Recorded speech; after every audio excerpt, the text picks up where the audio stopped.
আসসালামু আলাইকুম ওয়া রাহমাতুল্লাহ। যেই দুরূদ পাঠ করলে আল্লাহ তাআলা ৮০ বছরের গুনাহ মাফ করে দেন। প্রিয় দর্শক, এমনই একটি গুরুত্বপূর্ণ দুরূদের আমল সম্পর্কে আজকের ভিডিওতে আলোচনা করব ইনশাআল্লাহ।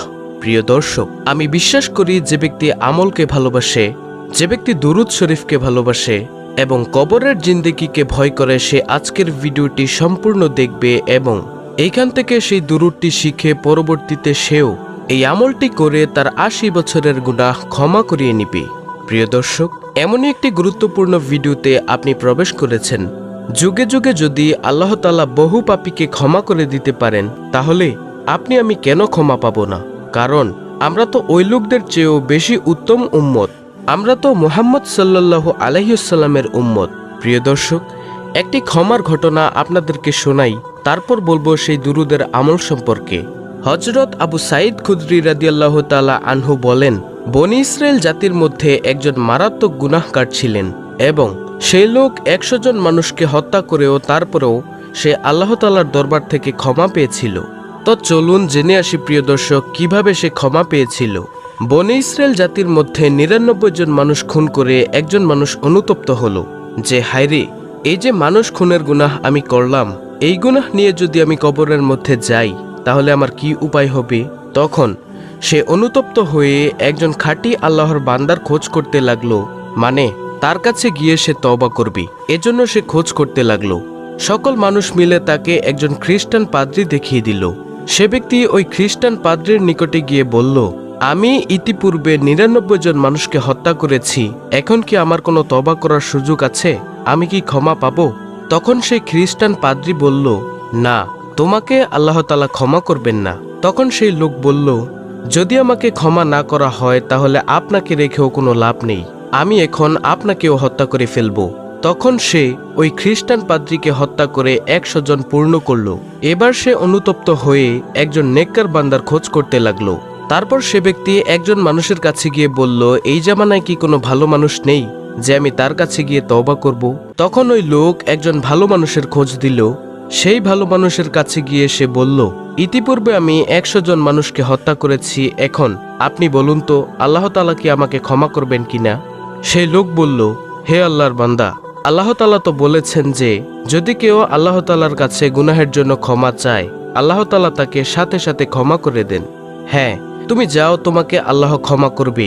ওই এলাকায় যাও, ওই এলাকায় গিয়ে কিছু নেককার বান্দা আছে, তাদের সাথে তুমি ইবাদত করতে থাকো এবং আল্লাহর কাছে কান্নাকাটি করে তওবা করো, আল্লাহ তাআলা তোমাকে ক্ষমা করে দিবেন। তখন সেই গুনাহগার ওই এলাকায় যাওয়ার সময়, সে তওবা করতে যাওয়ার সময় পথিমধ্যে মালাকুল মউত তার সামনে এসে হাজির হয়ে গেল। পথিমধ্যে মালাকুল মউত এসে তার জান কবজ করে ফেললেন এবং সে ওইখানেই মৃত্যুবরণ করলেন। এখন মৃত্যুবরণ করার পর সেইখানে জান্নাত থেকে ফেরেশতা আসলো, আবার জাহান্নাম থেকেও ফেরেশতা আসলো। জান্নাতি ফেরেশতারা বলতে লাগলো যে সে তো তওবা করতে যাচ্ছিল, তাই চলো আমরা তাকে নিয়ে যাই। তখন জাহান্নামের ফেরেশতারা বলতে লাগলো, সে তো এখনো তওবা করেনি, অতএব আমরা তাকে নিয়ে যাব। এ বিষয়ে তারা ঝগড়ায় মেতে গেল। এমতো অবস্থায় আল্লাহ তাআলা বললেন, হে জিব্রাইল, তুমি যাও, তুমি গিয়ে এই ঝগড়াটা মিটিয়ে দাও। তখন জিব্রাইল আলাইহিস সালাম আসলেন, এসে বললেন, তোমাদেরকে একটি মাপের কথা বলে দেই, তোমরা মেপে দেখো। যদি দেখো যেখানে সে তওবা করতে যাচ্ছিল সেই স্থান যদি কাছে হয়, তাহলে জান্নাতের ফেরেশতারা তার রূহ নিয়ে যাও। আর যেখানে সে তওবা করতে যাচ্ছিল, অর্থাৎ যদি ওই স্থানটা দূরে হয়, তাহলে জাহান্নামের ফেরেশতারা তাকে নিয়ে যাও। এখন আল্লাহ তাআলার কুদরতে যেখানে সে তওবা করতে যাচ্ছিল সেই স্থানটাকে আল্লাহ তাআলা কাছে করে দিলেন এবং সঙ্গে সঙ্গে জান্নাতের ফেরেশতারা তাকে নিয়ে জান্নাতের মধ্যে নিয়ে গেলেন। আল্লাহু আকবার। প্রিয় দর্শক, এমনই আল্লাহ তাআলার মায়া, যে মায়ার কারণে আল্লাহ তাআলা ১০০ জন মানুষ হত্যাকারীকেও ক্ষমা করে তাকে জান্নাতের মধ্যে পাঠিয়ে দিয়েছেন। সুবহানাল্লাহ। প্রিয় দর্শক, সেই ব্যক্তি যদি আল্লাহ তাআলার দরবার থেকে ক্ষমা পেতে পারে, তাহলে আমরা কেন পারবো না? আজকের ভিডিওর এই দুরূদটি পাঠ করে আমরা আল্লাহ তাআলার দরবার থেকে ৮০ বছরের গুনাহ ক্ষমা করে নিব এবং ৮০ বছরের নেক আমলনামায় যোগ করে নিব ইনশাআল্লাহ। এই দুরূদটি পাঠ করলে আল্লাহ তাআলা আপনার জীবনের সকল গুনাহ ক্ষমা করবেনই, এছাড়াও বিশেষ কিছু পুরস্কার দান করবেন। যেমন নবী সাল্লাল্লাহু আলাইহি ওয়াসাল্লাম হাদিসের মধ্যে বলেন, যে ব্যক্তি আমার উপর একবার দুরূদ পাঠ করে আল্লাহ তাআলা তাকে 3টি পুরস্কার দান করেন।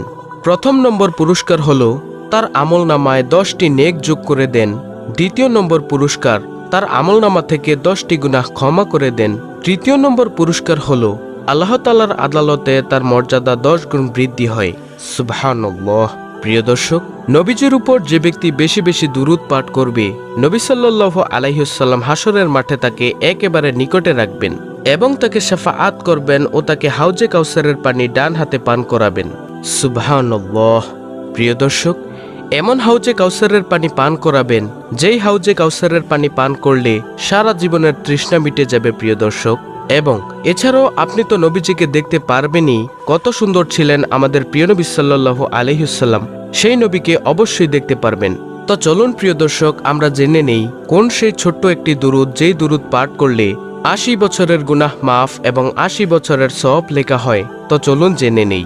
হাদিসে এসেছে, হযরত আবু হুরায়রা রাদিয়াল্লাহু তাআলা আনহু থেকে বর্ণিত, রাসূল সাল্লাল্লাহু আলাইহি ওয়াসাল্লাম বলেন, যে ব্যক্তি জুম্মার দিন আসরের নামাজের পর নিজের স্থানে বসে 80 বার এই দুরূদটি পড়বে, তার 80 বছরের গুনাহ ক্ষমা করে দেওয়া হবে এবং তার আমলনামায় 80 বছরের ইবাদত বন্দেগীর সওয়াব লেখা হবে। আর সেই দুরূদটি হলো, আল্লাহুম্মা সাল্লি আলা মুহাম্মাদিন নাবিয়িল উম্মি ওয়া আলা আলিহি ওয়া সাল্লিম তাসলিমা। অর্থ, হে আল্লাহ, তুমি শান্তি ও রহমত বর্ষণ করো নবী মুহাম্মদ সাল্লাল্লাহু আলাইহি ওয়াসাল্লামের উপর ও তার পরিবারবর্গের উপর। আল্লাহু আকবার। এই দুরূদটি যদি শুক্রবার জুম্মার দিন নিজের স্থানে বসে আসরের নামাজের পর আপনি যদি 80 বার পাঠ করতে পারেন, আল্লাহ তাআলা আপনার 80 বছরের গুনাহ ক্ষমা করে দিবেন। সুবহানাল্লাহ। প্রিয় দর্শক, আমি আবারও সেই দুরূদটির কথা বলছি। দুরূদটি হলো, আল্লাহুম্মা সাল্লি আলা মুহাম্মাদিন নাবিয়িল উম্মি ওয়া আলা আলিহি ওয়া সাল্লিম তাসলিমা। সুবহানাল্লাহ।